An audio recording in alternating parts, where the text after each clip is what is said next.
I had to be the best actor in the world at that time because inside of me it was tearing me apart, but I still knew I had a job to do, and it really showed me a lot about myself, being able to go through that situation at 18, 19 years old and deal with it and still be able to play the game.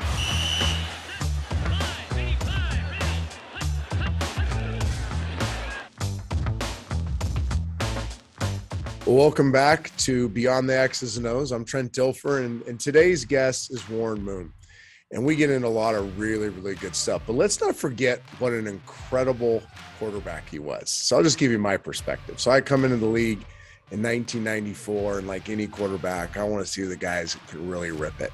Obviously, Brett Favre was young in his career, but he could just rip it anywhere. Troy Aikman was a guy that had an underrated arm. But when you turn on the tape and you watch Warren Moon film, it just shocks you. And now we're so accustomed to spread offense and guys throwing it all over the yard that kind of we forget about back in the early 90s. That wasn't the game, except for Warren Moon it was. I mean, this was an offense in Houston that was a shotgun, hurry up offense. They were spread. It was run and shoot-ish, and they just let it rip all over the place. When Warren Moon threw a football, it spoke to you. I mean, it just sounded different. It looked different. I think he was the guy that all of us other quarterbacks admired the most. But don't forget what an incredible quarterback Warren Moon was. But more importantly, in this conversation, we talk about the adversity he went through in his journey that probably led to him being so dominant in the professional levels. This is a young man that was the third string quarterback on his sophomore team because of the color of his skin. Here's a kid that has a great career in high school in Los Angeles, but yet everybody wants him in college to play a different position or be a quarterback run-driven offense and not let him really play quarterback, again, because of the color of his skin. He ends up going to JuCo, like an Aaron Rodgers and a Josh Allen and many others who go on to use that JuCo experience, have a better big-time college experience. But he goes to the University of Washington when they're bad. And him and Coach Don James, who has an incredible career at Washington, have to endure some real ugliness. Warren becomes the first black quarterback to start at the University of Washington, and it didn't go well early on. And he talks about the ugliness that he had to face off the field just to get ready to play quarterback on the field. We talk about his transition to the CFL, and you got to ask yourself, why did Warren Moon have to go to the CFL? And what you forget is that they had a great senior campaign with Warren Moon at the University of Washington. They won the Rose Bowl. They beat Michigan. He was the player of the game. And guess what? He goes undrafted by the National Football League. You can imagine why. I can't wait for you to hear this conversation. It was a special one for me to conduct. So here we go. Let's welcome our guest, Hall of Fame quarterback, Warren Moon. Well, I am so fired up to welcome our next guest, Hall of Fame quarterback, Warren Moon, and we'll get into his great playing days and his story, but I'm especially fired up because how Warren treated me as a young player. I think I'll always remember Warren Moon because as a young player and you're intimidated and you're scared, Warren was always a guy that showed me a lot of grace, was a guy who was always very kind to me and was always there to offer some sage advice as I was growing up at the quarterback position. So Warren, thank you so much. That's my thank you for all the years you were kind to me. And I thank you for doing this today. Well, you're an easy guy to be kind to, Trent. You're one of the best in the business. Every time I see a young quarterback coming into this league, I know exactly how they feel because I was one of those guys at one time, and I would have loved for somebody come up to me and do the same thing. So I just wanted to make guys feel comfortable because this is a position where there's a lot put on your shoulders, and you have a lot to have to live up to, especially being a first-round draft pick or whatever it might be. As a quarterback, we have this fraternity of guys, and we want to make sure we look after each other. And that's kind of what I was trying to do with all the guys that came into the league around me, was try and make those guys feel as comfortable as possible, but let them know that they're welcome, let them know that at some point they're going to have success in this league. It's just a matter of time. And just try and calm their nerves a little bit because, like I said, there's a lot on their shoulders coming into this league, a lot of expectations on the field. There's expectations off the field. there's time constraints, there's all types of things that people don't understand what quarterbacks deal with on a day-to-day basis. So that's kind of the reasoning why I tried to do what I did, even if it was just, a couple of seconds of words of encouragement, hopefully those words meant something. Well, they did to me. I appreciate it. I'm sure there's a ton of other quarterbacks out there that had the same experience as me. And that's really the point of the show, Beyond the X's and O's, is to talk about the story behind the story of the quarterbacks. And your story started in LA. You grew up in Los Angeles, Alexander Hamilton High School. Am I correct there? Alexander Hamilton. Yep. And I know there's a story how you got there as well. So I've been starting all these with this question. Walk me through your first high school start at quarterback and your first high school touchdown pass, because I think there's a lot of kids out there that are going to listen to this. People are going to listen to this and they forget that that's a monumental experience for young quarterbacks. And they may be going through that right now. Yeah, you're really testing my this has been a challenge for some of you. My memory. Yeah, this has been a challenge for some of you, quote unquote, older guys to remember your first high school start. Yeah, that was a good one. It was believe it or not, it was a jump pass. We had this pass where I would fake into the line of scrimmage to the running back, and I would jump up and throw a slant over the line of scrimmage, where the wide receiver comes down and runs a slant off of my play action fake. And that was my first touchdown as a high school player. That's incredible. We ran that a lot on either third downs. A lot of teams just run the regular slant, but we ran a play action slant a lot off of ours, especially if it was like third and short, 3rd and 2 or something like that, where you might get a play action fake in there.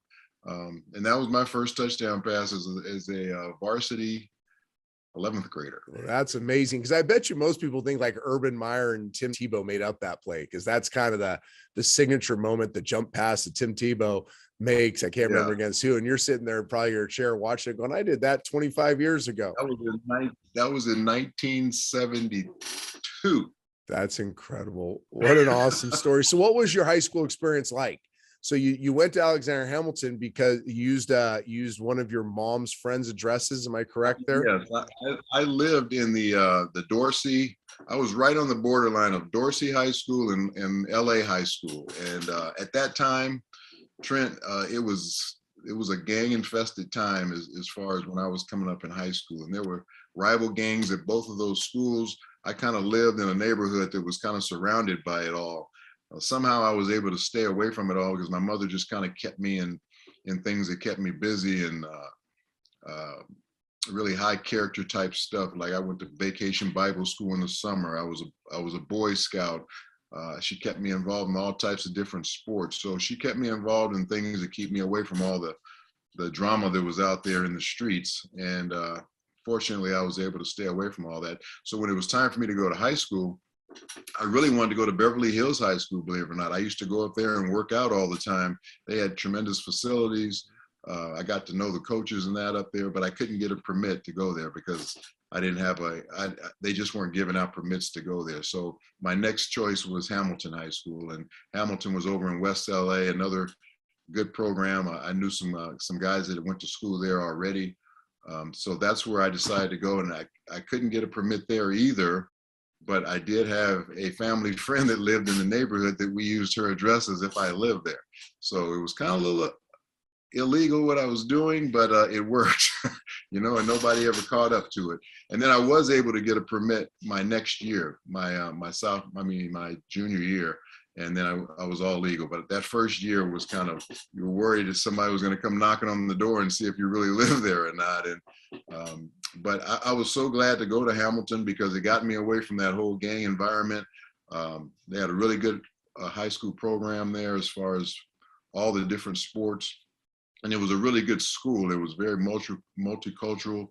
There was probably 55% Jewish kids there that went to school there. There was probably another 20% that were African American, another 20% that were white. So I got a chance to really be involved with a lot of different type of ethnic groups, and that's where I ate my first bagel and had my first cream cheese and first lox and all that type of thing because I learned different culture being around different culture of people. So it really helped me that way too, as far as being able to identify with what other people's lifestyles were and things like that, not just the football and school side of it. Now, you said you played a lot of sports growing up. Did you play more than one sport in high school, or were you only a football player? I was only a football player mainly because I had to have a part-time Yeah. job in the off season. I didn't come from a family that had a whole lot. It was just my mom. I had 6 sisters, and it was me. And for me to be able to have the money that I needed, first of all, I had to take the city bus to school. There wasn't a school bus that took me from my neighborhood, so I had to ride the bus every day and back home. Just to have money in my pocket for lunch and different things like that, I needed to have a job. So I would work. I worked for the Veterans Administration after school in the off seasons from football, and that's where I made my extra money to help my mother out, so she didn't have to provide for me for all those things that I needed in high school. Well, I think it's a really important point. Everybody I've talked to on this show has an experience like yours, whether it was either another sport where they learned how to be a great teammate by not being the star, or they had to get a job to support their families and so that they could play football. But there's this thread of working super, super, super hard to chase a dream of playing quarterback that ultimately pans out. And the reason I say that is because in today's generation, there's so many of these spoon-fed quarterbacks, right? Their daddies take them around to every camp in the country. All they do is practice quarterback. It's kind of like a prima donna position. And what I'm trying to point out through the show is that those of you that have gold jackets, those of you that make it to the biggest stage ever and accomplish the greatest things, there's always that extra thing you had to do to chase the dream. Do you think you learned a lot about being a better teammate, about being a better quarterback, about overcoming huge adversity because you had those other responsibilities in your life? Yeah, I think I just appreciated football more because Mm-hmm. it could have easily been taken away from me. And believe it or not, basketball was my favorite sport growing up. I was really good in it coming up all the way to high school. We had a high school basketball coach that did not like football players because we came out late, right? Football season wasn't over till late November or whatever, and he wanted you there in September when they started. So he wasn't a big fan of football players. There wasn't a lot of football players who played basketball anyway. And then in the off seasons, I would work out with the track team a little bit just to try and increase my speed and things like that, but not on a day-to-day basis like they did, because again, I had to go to work all the time. But I did really appreciate football much more, only because it was the only sport I was able to play because of the circumstances, and I wanted to make the most of that situation because I knew I basically had to make it in football for me to get a college scholarship. I wasn't even thinking pro football at that time. I'm just thinking, how can I get my education in college? And because my mother wasn't going to be able to provide for me to go to college, and I wasn't a dumb student or anything like that, but I wasn't an academic scholar where I was going to get an academic scholarship. So my scholarship was going to come through athletics, and that athletics was going to be football. So I put all my eggs in one basket and really bet on myself to make myself successful. And what was your recruiting process like? I got recruited a lot, especially the teams, the schools locally in California, but a lot of them wanted to change my position, and I wanted nothing to do with that. And I actually, I committed to Arizona State because they gave me a chance. They said they were going to let me play quarterback. Then all of a sudden they signed a kid by the name of Bruce Hardy. I don't know if you ever heard of him. He was a tight end. He ended up playing tight end in the National Football League. And then a guy by the name of Dennis Sproul. He was a quarterback in California. Those were the two top high school quarterbacks in the country. And they signed both of those guys. They called me on the phone and said, we're going to switch you to defensive back, but we're going to honor our commitment. I said, thanks, but no thanks. And that's why I went to junior college for a year, because I committed to them so late that, signing day was already over and there wasn't anything else good out there. So I decided to go to junior college for a year just to kind of see if I could increase my offers as far as being able to play quarterback. It was a great decision, correct? It was, it wasn't something I wanted to do. Because I felt like what I had done in high school was good enough to get me a major college scholarship. but I also knew the climate that I was living in at that time when it came to African-American quarterbacks. I got a lot of offers from schools like Oklahoma and people that ran the wishbone, and I wasn't a runner. I was a good athlete for a quarterback, but I wasn't a great athlete, but I could throw the football. And for some reason, those were the schools that were most interested in me, the ones that ran the football. UCLA actually recruited me, but they ran the veer, and I didn't want to run the veer. John Shara was there at that time, and Mark Harmon. They were their two quarterbacks, but I didn't want to go there and run the veer. I wanted to throw the football, so I didn't go to USC because Vince Evans was there, and he still had 2 years left. I would have had to redshirt if I went there. So I decided to go to junior college to see if I could better my offers coming out of there. But they want you to go to junior college usually for 2 years. And my problem at West LA, I went there, had a great year. I set all these state records, so state player of the year. And then next thing you know, schools want to recruit me, but my head coach doesn't want people to come on campus and recruit me. He wants me to stay for 2 years. He wants that 2-year commitment out of me. So what I had to do is I had a job in the athletic department in the off season, and I had the keys to everything because that's what one of my jobs was, to lock up the locker room, lock up the weight room, do those types of things. But I also had the keys to the film library. So I would go into our film cabinet, take the film of the games I wanted people to see, and I sent it off to different universities that I was interested in going. And that's how I got recruited. I had to do it that way. And finally, I had a sit down, come to Jesus talk with my head coach about, please give these schools permission to come on campus and recruit me, because he told them if they came on campus and recruited me, he wouldn't allow them to come on campus anymore to recruit any of his players. So we finally got that agreement worked out where he finally agreed that he would let me get recruited. And because I was being recruited by the University of Washington, they were also recruiting my receiver, Leon Garrett, who ended up signing there. They saw me on film all the time, so they already had their radar on me. And Jim Mora was the guy that actually was the one that saw me on tape, and he told Chick Harris, who was the defensive back coach, and that was his area, about me, and then they started recruiting me. So that's how that whole process started with the University of Washington. And I definitely want to get into your time at UW and Coach James and those great years there, but I just want to reset for the audience too, just so they hear what you just said. Okay, so not you're dominant in high school, but as a young African-American quarterback, you're only being recruited to play another position or go to an offense that is quarterback run driven, correct? Right, or a smaller school. Like Even though yep, type or like that. Yep. So I think there's obviously times have changed, but at that moment in time, there's got to be some resentment there. There's got to be some pain knowing you're good enough to go slinging around anywhere in the country, and that's how you're being recruited. You end up going to JuCo, even though you probably should have gone to you should have gone to a Power 5 or off the get-go and played quarterback. We have to go to JuCo, a lot like an Aaron Rodgers or a Josh Allen, both who had to go through junior college systems first. Right. So that had to create a little chip on your shoulder, so to speak. Is that fair? I had big chips on my shoulder for a lot of different reasons, because I can even go back into high school. My 10th grade year when I came to Hamilton, I was a third string quarterback on our sophomore team. My coach wanted no parts of me as a quarterback, but that's the position I played. And he had this special formation called the something spread. I forgot, he had a special name for it. I would come in the game at the end of a game when we're losing and try and get us back into it by just throwing the ball all over the yard.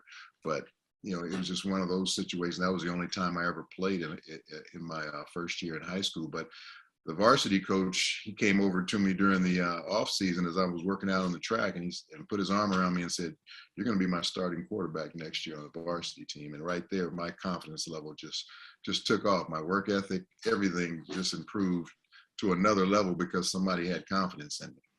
I love that. And not to mention you had a job. I mean, that's the other part I was going to mention. Not only were these chips developing on your shoulder because how you're being under recruited or had to be the third third quarterback on the sophomore team, had to go to JuCo, but you're working in the midst of all this. And I just want these young quarterbacks, young coaches out there to understand that every Hall of Fame quarterback we've talked to, and you are no different, had tremendous fight in them and had to overcome great adversity and great setbacks in order to reach their dreams. So we're going to go to our first break. When we get back, we'll talk to Warren Moon about his incredible career at the University of Washington and obviously his illustrious NFL career. We'll be right back. Hi, football fans. Trent Dilfer here to tell you that NFL Sunday Ticket.tv is like having front row seats to every live out-of-market game every Sunday afternoon, no matter where you live. That's a lot of football. And guess what? This season, you get even more football than ever before. 18 weeks of NFL glory right there in your front room. Stream to your favorite device. Just picture it. You put your feet up, kick back, eat snacks. Oh yeah, and stream an insane amount of football. So make your seat a front row seat and catch every second of your favorite players and your favorite teams every Sunday afternoon. To see if you are eligible, go online to NFLSundayTicket.tv/SundayReady and stream every NFL Sunday Ticket game this season to follow your favorite team no matter where you live. Use promo code DILFER2021 at checkout to save 15%. Exclusive student discounts also available. This podcast is sponsored by BetterHelp. Is there something interfering with your happiness or is preventing you from achieving your goals? I know life gets heavy. We talk to quarterbacks all the time about the pressure of NFL and college football, and it's okay not to be okay. BetterHelp will assess your needs and match you with your own licensed professional therapist. You can start communicating under 48 hours. Now, keep in mind, it's not a crisis line. It's not self-help. It is professional therapy done securely online. There's a broad range of expertise available, which may not be locally available in many areas, and this service is available for clients worldwide. You can log in to your account anytime and send a message to your therapist. You'll get timely and thoughtful responses, plus you can schedule weekly video or phone sessions, so you won't ever have to sit in an uncomfortable waiting room as with traditional therapy. BetterHelp is committed to facilitating great therapeutic matches, so they make it easy and free to change therapists if needed. It's more affordable than traditional offline therapy, and financial aid is available. BetterHelp wants you to start living a happier life today. So take advantage of the special offer for Beyond the X's and O's listeners.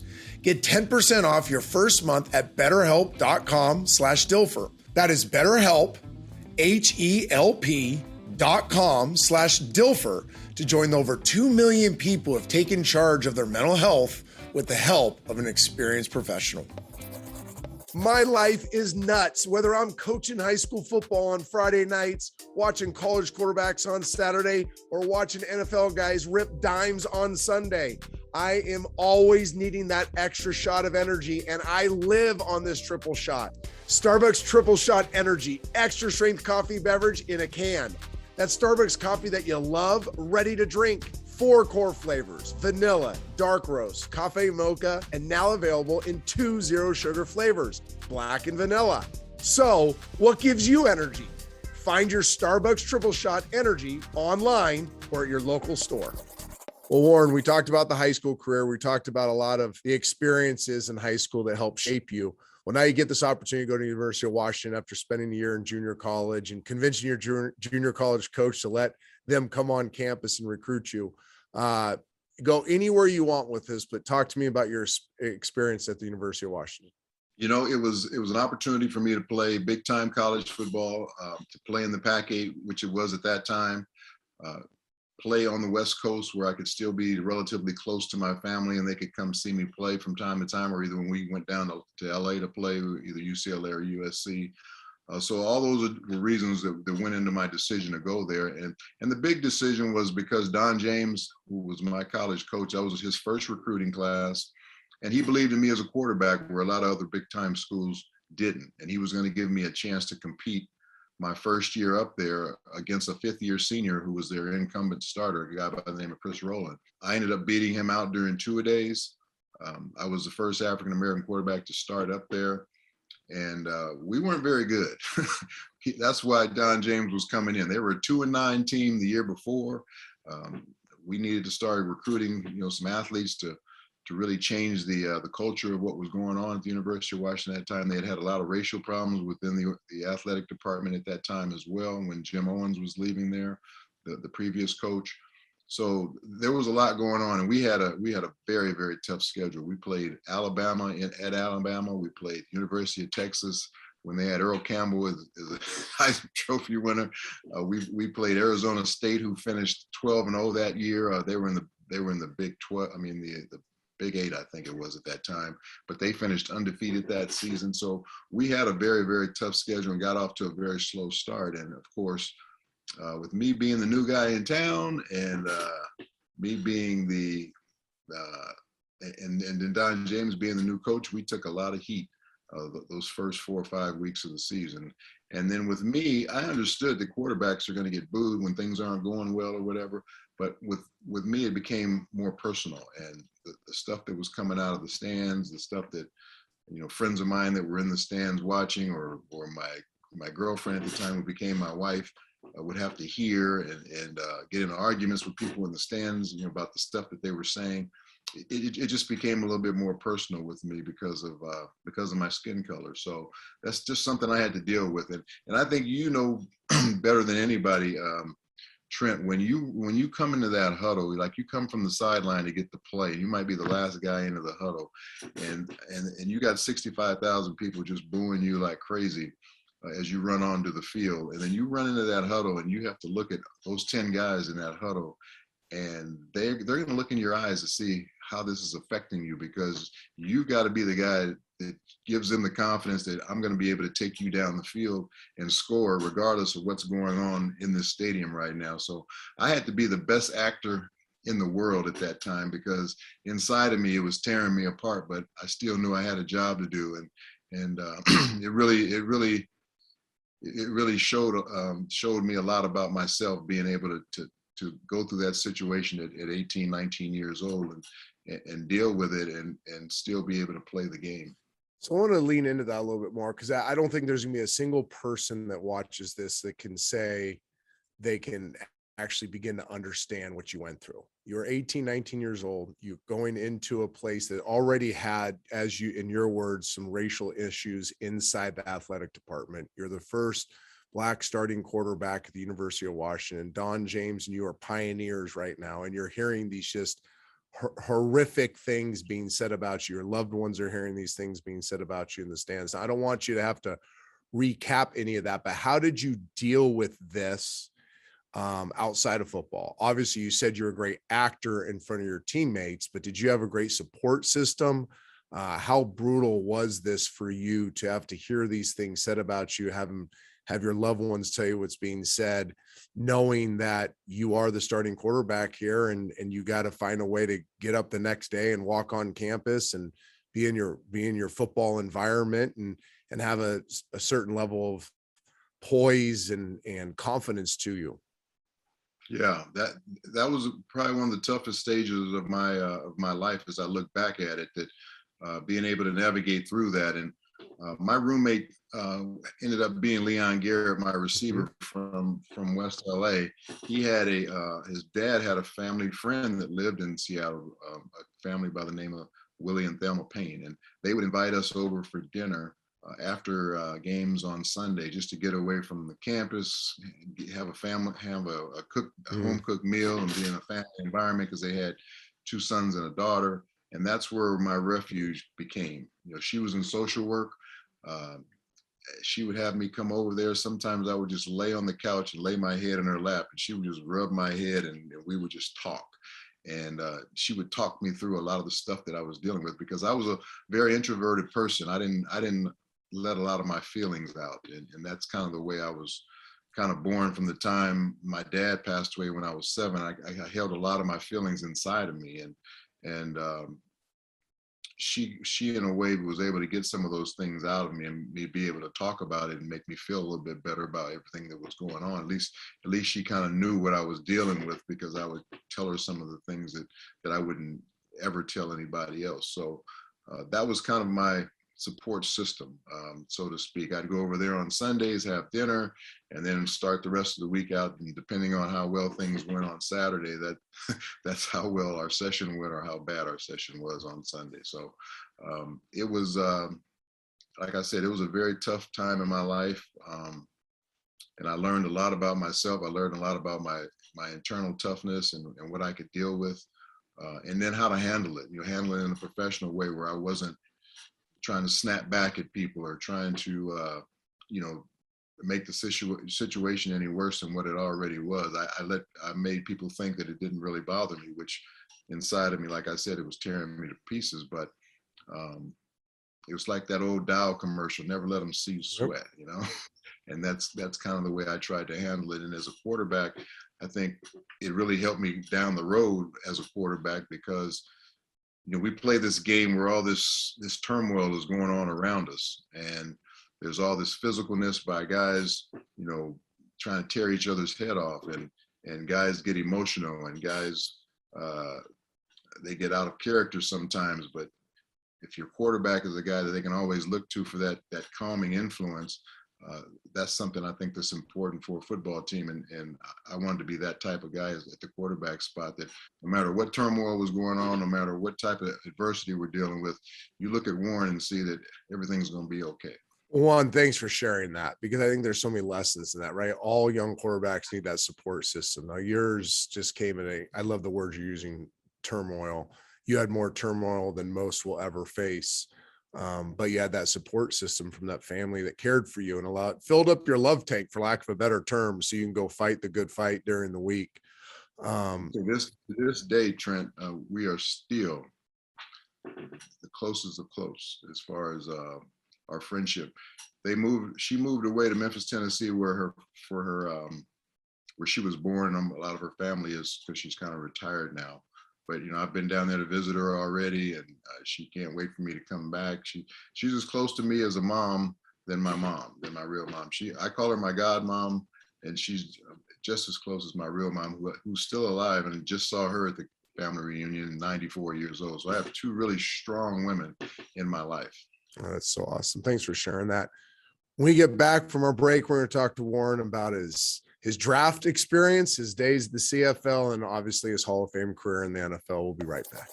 Football's right around the corner. Get in on the action with DraftKings Sportsbook, an official sports betting partner of the NFL.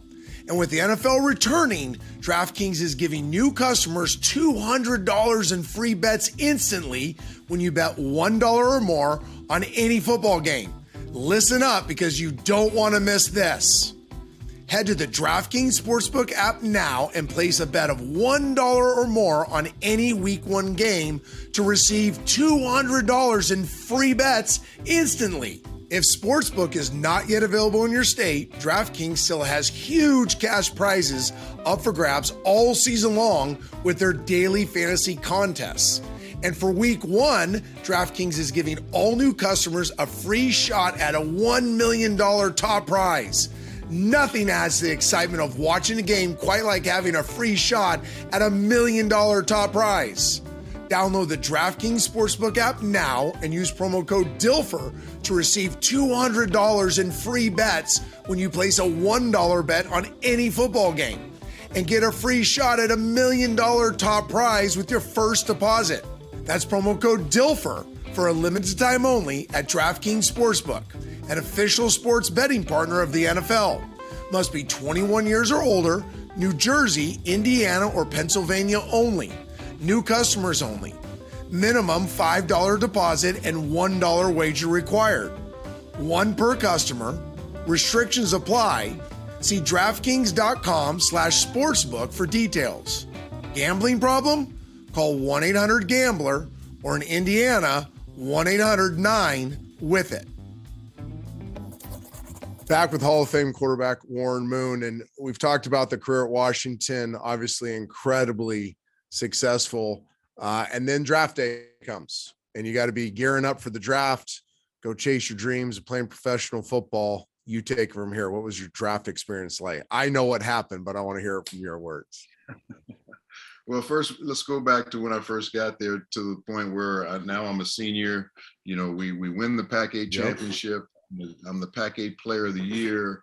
I go to the Rose Bowl. The Rose Bowl MVP. We win big game over Michigan. Kind of puts our program and puts me on the map as far as who I am. So I feel like after everything I've gone through, I've put myself in a position to at least be considered to play quarterback in the National Football League. You would think, right? If you use logic and reason to make these decisions, it would make Right. sense you're going to play quarterback in the NFL. You would think. I had nobody come out and give me an individual workout. I did the scouting day that we had with all of our seniors where you go out and run 40s and get measured and all that, but nobody came out to watch me throw the football. And then my attorney, I had hired Lee Steinberg at that time, and he was starting to do his due diligence on me around the league on what people thought about me for the draft, and all that was coming back that, again, they wanted to change my position. They wanted to move me to defensive back or wide receiver, position I never played before. If I did get drafted as a quarterback, it was going to be way down the line in the draft. And at that time, it was 12 rounds in the draft. It wasn't just 7. So I had to kind of weigh. The CFL had come and told me that they wanted me to come up there and play quarterback. And they had given me a very good financial offer. It's kind of equivalent to what a second-round draft pick in the NFL would have been. And then I could play quarterback. So I had to weigh whether I was going to give up my dream of playing in the NFL or go play in another country and that I knew nothing about.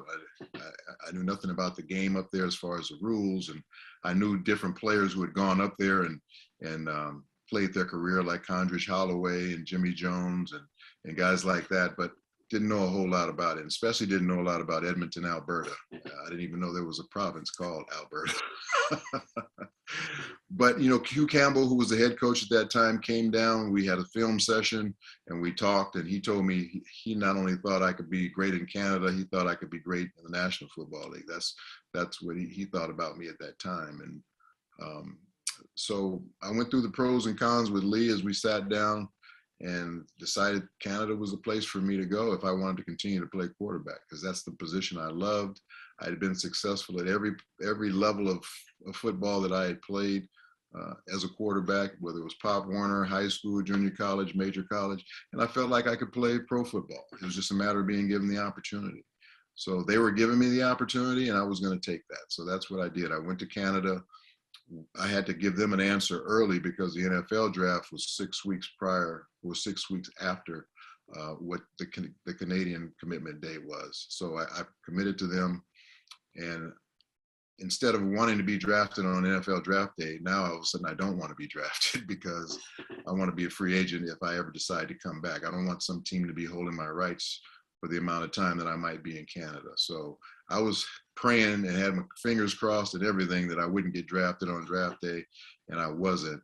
And that just showed me right there nobody really cared about me as a quarterback, even though he even have my rights somewhere down the road if I was to improve or do whatever while I was in Canada. And I went up there and I loved it. I went to a really good team, a lot of leadership. We had a veteran quarterback. I was able to learn from him. We had a 2 quarterback system, completely different styles. And, we won 5 championships in the first 5 years. And it was a situation where I thought I loved it up there so much that I might play the rest of my career there because I didn't have to deal with any of the crap that I dealt with, on the field and off the field when I was in college. But because I had accomplished so much so quickly up there, and in the back of my mind, it's like, okay, how good am I really? And the only way to find that out is to play against the best players, and the best players obviously in the National Football League. So that's what kind of lured me back to the National Football League, the fact that I wanted to see where I really stood with the top players to ever play this game. And that, and the fact that I was being offered a tremendous amount of money to come back, even though the Canadian League was offering me a huge package to stay there as well, I decided to come back to the NFL because, again, that was my dream as a kid, to play in the National Football League. And I felt like I could do it, but until you actually do it, you just don't know. So what about the 5 years you're having all this success in the CFL? Was there an outreach by the NFL, like after year 1, after year 2, after year 3, or was it really after the 5 championships that the big package was offered? The part of my problem was I'd signed a 3-year deal, so I was under contract, so I couldn't do anything. There were scouts up there all the Okay. time. We always heard about the different teams that were in our press box during games because they're looking at guys all the time in Canada to try and bring them back down to the NFL if they think they're good enough. And I was no exception. And then when they had the strike in the NFL in 1983, they put our games on television, and that really exposed me a little bit more to the NFL crowd because a lot of people didn't even realize I had gone up there. There was a lot of days up there, even though we were winning championships, that I was homesick. Uh, I was bitter because I'm watching NFL games on television, and I'm going, I can do what this guy's doing. I can do what that guy's doing. Not to take anything away from them, but I just felt like I could play with these guys, and I wasn't getting the chance to do it. So there was a bitterness there, along with, it was like a bittersweet experience while I was up there, winning all these games, winning all these championships, getting all these accolades, but not really being satisfied with what you wanted to do as a quarterback, which was play against the best and compete against the best. I wasn't getting a chance to do that. So that was the bitterness that I felt when I was up there, and more bitterness that here's a country in Canada that accepts me with open arms, and here's my country telling me, no, you're not good enough. You need to go somewhere else and play. So it was all those things working within my mind. Mm. Now, when I sat down and talked to Kurt Warner, he talked about how much he learned in the Arena League. It really enhanced his game, getting the ball out quicker, making quicker decisions with the condensed field, yada, yada, yada. You were the opposite. You played on a bigger field with more space. Did the CFL grow any part of your game that really translated when you go down and play in the National Football League? It made me more versatile. Mm-hmm. I had to become a better thrower on the run. I also had to be a much better passer. My strong arm really helped me when I threw from the pocket. Because when you're up in Canada, there's a lot of plains, and on those plains, there's a lot of wind. So you play in a lot of games where you're throwing either into the wind or with the wind. And I learned how to navigate, because sometimes it's even harder to throw when you have the wind at your back. Amen. I've been saying that forever, and nobody believes me. I'm glad to hear you say it. So you have to be able to control those things. So I learned to do that with weather, and weather never bothered me when I came to the National Football League because of what I dealt with in Canada. I played in minus 42 Celsius in playoff games.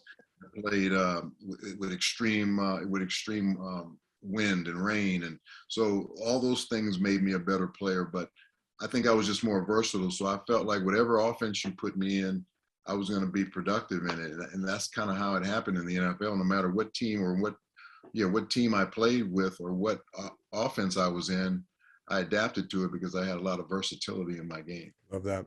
All right, so walk us through the transition from the CFL to the NFL, and again, take us wherever you think is most important with that transition. Everybody knows about the 9 Pro Bowls. Everybody knows about the Hall of Fame. We'll touch on that at the end. But just that journey from going from the CFL down the NFL. Yeah, it was interesting because, like I said, once I decided to come back, now all of a sudden, teams could start making bids for me, and Lee did a great job of orchestrating all these different visits for me for the teams that were most interested. So it came down to about 7 different teams that really wanted my services, that were willing to pay the type of money that we were looking for. And I took a visit to the Giants. I took a visit to Tampa Bay. I took a visit to New Orleans. I visited the Raiders. I visited Seattle. I visited Houston, of course. And it came down to Seattle and Houston because I was living in Seattle at that time. I went to school here. I was kind of a hero now after the Rose Bowl and all of that. My wife loved it here. And then Chuck Knox was the coach at that time. And I had a great respect for him because he coached the Rams when I was a young kid. So I kind of wanted to play for them. But then Houston had hired my Canadian Football League coach, Hugh Campbell, as the head coach. And they were making me a really great financial offer. And so I kind of made it between the two. And because of the financial offer being better with Houston and me having a coach there that I was familiar with, and you got to remember, I had played 6 years at this time now, so I don't know how long I'm going to play. So I got to try and get the most I can, because if I'm able to play this 5-year deal out, that's 11 years. That's a long time back in those days that you play a career. Nowadays, guys are playing much longer, but I never thought in a million years I'd play as long as I did. So I had to take whatever I thought was best for me at that time. And so I went to Houston for the financial package and the coaching relationship. And I knew it was going to be a tough sled there because, they were 3-13 the year before, or 2-14 the year before. And it kind of reminded me a lot of my college situation, that it was going to be a rebuilding thing. I was going to have to be patient, and we'd eventually get the players in there, and then we turn the thing around. And that's kind of what happened. But there was some more of those ugly days early in my tenure there, because you're in the South, and you're being paid all this money, and they're expecting a lot out of you. And when it doesn't come out that way, a lot of ugliness came out. And again, it became more personal than just booing the quarterback because the team's not playing good or he's not playing good. It became really personal. And now at this time, I've got 3 kids, and they're having to listen to all this stuff in the stands. And that's what made it extremely tough for me. Not so much that I had dealt with it already. So I had tough skin for all that. But now you've got a 4-year-old, a 5-year-old, 6-year-old, and they're having to deal with this. And my son's coming up to me in my locker after the game, crying, wanting to know why people are calling you all these names. And so you have to switch from being a football player who might have just lost a football game to being a dad and try and explain, where all this anger and ignorance is coming from. So again, another learning experience for me. Yeah, but Warren, you're you're handling it even in this interview with so much poise and grace. I got to imagine, because again, none of us can appreciate the amount of pain that must have been. I just think as a father, when my kids are in pain or they're threatened, how angry I get and how protective I get of them. You're going through this, playing on Sundays and having to deal with this crap Monday through Saturday. Did it make it hard to become active in the community in Houston? Did it make it hard to love your franchise? Did it make it hard for you and your family to really feel like you're setting roots in Houston as you're experiencing this ignorance and this ugliness, just because things aren't going great on the football field early in your time there? I rationalize it, Trent, that there's a certain amount of society in general that just have this kind of hatred for certain races. And I don't think everybody was bad, because I did get cheered a lot too. And that's kind of how I kind of rationalized it in my mind, that I have to try and block those people out, the people that are ignorant. Basically, I just summed it up that they're just ignorant people that are bigoted, and you're not going to be able to do anything with those type of people. You're not going to be able to change their mind. But I had set up my foundation there, and my foundation was doing great, and it was flourishing, and people were supporting it. So I know there was a lot of good there too, but there was some bad, and that bad I had to deal with. And I also have and most men have this as well. They have this ability to compartmentalize different things in their mind, to be able to put it over here in that section of your brain and not have to deal with it. And you deal with it when you're ready to deal with it. But when you don't need to deal with it, and you have to focus on football or focus on your family or whatever it might be, you can do that. Now, in some ways, that's not good, because I kept so much inside of me that I eventually had to get therapy in order to start dealing with some of the crap that I had built up inside of me because of it. So when I went to Minnesota, I started therapy, and it was the best thing I ever did in my life, because I would see a therapist on Tuesdays on my off day, and then I'd see him again on Friday right before I went into a game, just to kind of release everything that I was dealing with throughout the week. And man, it did wonders for my career, and it did wonders for me as a person, because all that crap that I dealt with all those years leading up to my time in Houston was buried inside of me, and I never really shared it very much with anybody except for my godmom from time to time in Seattle. That's amazing. Well, thanks for sharing that too, because forever there's this, again, an ignorant stigma around getting therapy and taking care of our mental health. And I'm with you. We lost our son, as I've shared openly for years. Right. I've been active in therapy as well, and it's been one of the great things I've done. So thank you for sharing with everybody that's been a key part of your mental health and dealing with this junk. And I do want to kind of fast forward through the rest of the NFL career, because here's my philosophy on that. You can go watch NFL films. You can go search Warren Moon, ESPN. You can go do anything you want and find out about this incredible career. I was lucky enough to play against him, learn from him as a young player, watching his career. I want to get to the Hall of Fame because I think it's the perfect opportunity right now to appreciate with all that you've been through.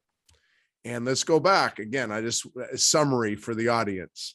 Third string quarterback on a sophomore team because of his skin color, a special package for him. Not being recruited because of his skin color. The ugliness that Warren had to experience at the University of Washington in his time in the NFL. To be the only Black quarterback in the Hall of Fame, Warren, it's got to mean more to you than any other quarterback in the Hall of Fame, I got to believe. Just talk us through what that moment felt like and just the pride that you have. And I told you before we came on the show, nobody's had a better backdrop to their podcast than you. Just talk us through why it's so important and what that moment felt like. I followed the history of the game as a young kid, whether it was, the white history or the Black history of the quarterback position. I knew them all. Roger Staubach was one of my idols. I loved Daryl LaMonica because he was the Mad Bomber with the Oakland Raiders. But I also knew who Joe Gilliam was. I also knew who Marlon Briscoe was. I also knew who James Harris was. And these were African-American quarterbacks that were kind of given a raw deal in a lot of different circumstances. And I got to know these guys very well over the years. And they told me a lot of the stories, about when they played and how they sometimes couldn't stay in the same hotel with their team, and they couldn't go to dinner and eat dinner in the same restaurants with their teammates on the road, and all these different stories. So Doug Williams and I came out at the same time in the draft, and we became friends, throughout our years in the league. And he became the first African American to win a Super Bowl, and that was something I was envious of because I wanted to be that. But I was also ecstatic that he did it, or one of us did it, just to show that we could win the games at the biggest level, because that was always the criticism of us. So when I got the call that I was selected to the Pro Football Hall of Fame, I was driving my car, matter of fact, in Detroit, because I was preparing for the Super Bowl with the Seahawks and the Pittsburgh Steelers. And I'm driving with my wife in the car, and we're driving down the freeway, and it's kind of sleeting and snowing there. And I get this call that I've been selected. That's how you got the call. You didn't get a knock on the door like they do today. And man, the tears and the emotion that came over my body was unbelievable. And that's what I thought of immediately, was those guys, everything they had gone through, everything that I had gone through from the time I started playing the position. It just all came pouring out of me. My wife had to take the wheel of the car and get us over to the side of the road, or we would have had an accident.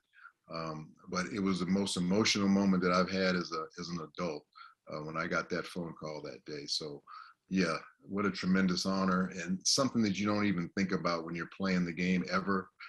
People start talking about it when your career is winding up, and years after you're done, they start saying you have a chance, and you just never know, because it's out of your hands at this point. Mm-hmm. It's out of your control. You've done what you had to do on the field on Sunday, and now you leave it to 49 other people to make that decision. So again, it was the most emotional time, but one of the most joyous times for me, that I could finally say I'm one of the top football players to ever play that position. And because that's what I was trying to accomplish when I came back from Canada, just to see where I stood in the echelons of professional football. Incredible. Warren, thank you so much for your story. Most importantly, thank you for your vulnerability. To me, that's why I'm doing this, is to get the story behind the story. And there's so many people that will watch this and learn from it.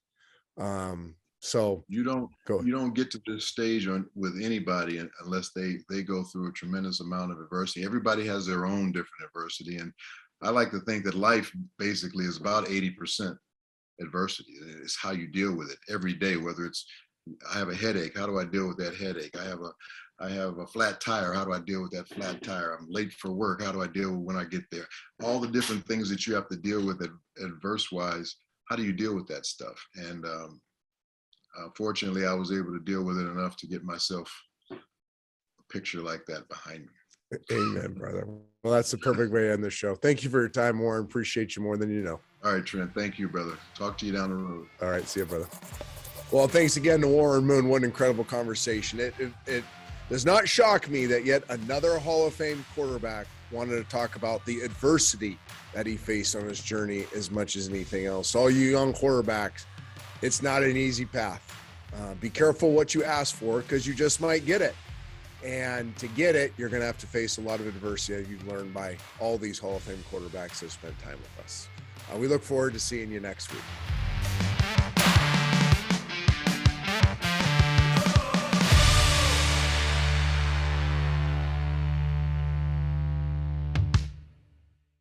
Football's right around the corner. Get in on the action with DraftKings Sportsbook, an official sports betting partner of the NFL. And with the NFL returning, DraftKings is giving new customers $200 in free bets instantly when you bet $1 or more on any football game. Listen up, because you don't want to miss this. Head to the DraftKings Sportsbook app now and place a bet of $1 or more on any Week 1 game to receive $200 in free bets instantly. If Sportsbook is not yet available in your state, DraftKings still has huge cash prizes up for grabs all season long with their daily fantasy contests. And for Week 1, DraftKings is giving all new customers a free shot at a $1 million top prize. Nothing adds to the excitement of watching a game quite like having a free shot at $1 million top prize. Download the DraftKings Sportsbook app now and use promo code Dilfer to receive $200 in free bets when you place a $1 bet on any football game, and get a free shot at $1 million top prize with your first deposit. That's promo code Dilfer for a limited time only at DraftKings Sportsbook, an official sports betting partner of the NFL. Must be 21 years or older, New Jersey, Indiana, or Pennsylvania only. New customers only. Minimum $5 deposit and $1 wager required. One per customer. Restrictions apply.